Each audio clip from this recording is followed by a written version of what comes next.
I want us to step into the shoes of our pupils. I do this, if you've been to my training before, you know that I ask people to do this. It's really important that we do regularly feel like that novice reader.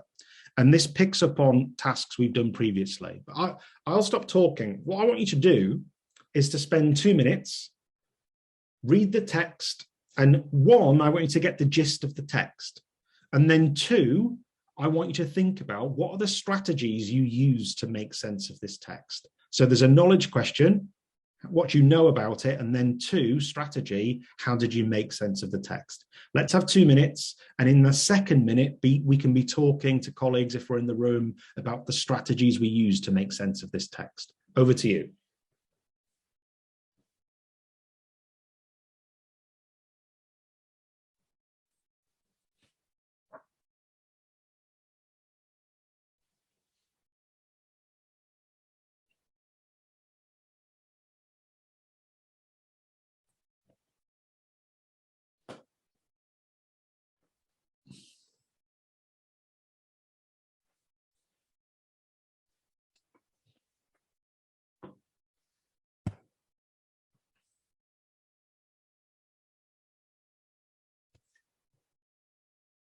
Okay, let's be finishing off.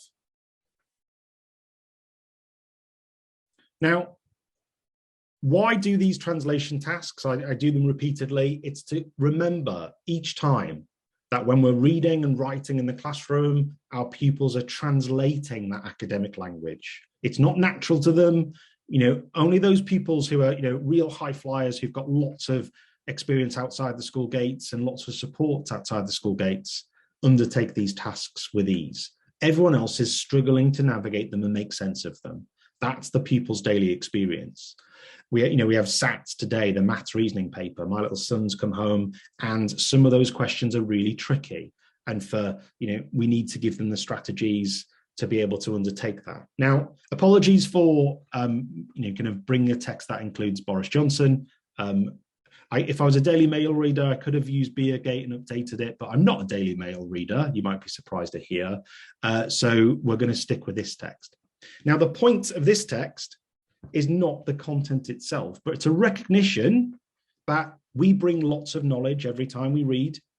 Knowledge of words activate knowledge of the world. So when we see Boris Johnson, Downing Street, Party, Dominic Cummings, because we bring that cultural knowledge to this text, we start to piece it together.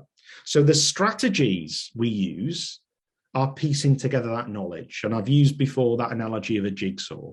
You have to have that word knowledge, that background knowledge, that's the pieces of the puzzle, but you also need to be strategic. You need to carefully piece those, put those pieces together to create the full picture. So you will have been skimming the text, you will have scanned for those nouns that pack in that information, you'll have made connections across the nouns, you'll have generated inferences, activated your background knowledge, and then you summarized. And we do all of that in our brain in a seemingly effortless sequence that can sometimes last seconds. But for our pupils, when they're in RE, reading about the Sikh religion, or they're in German, reading German, or they're in English, reading, a dense speech from Shakespeare, they're undertaking this same struggle of language, of trying to piece together the words and the reading, understanding with being strategic. So let's just recall that and think again, where are we making sure those texts are complex, but they're supported and scaffolded?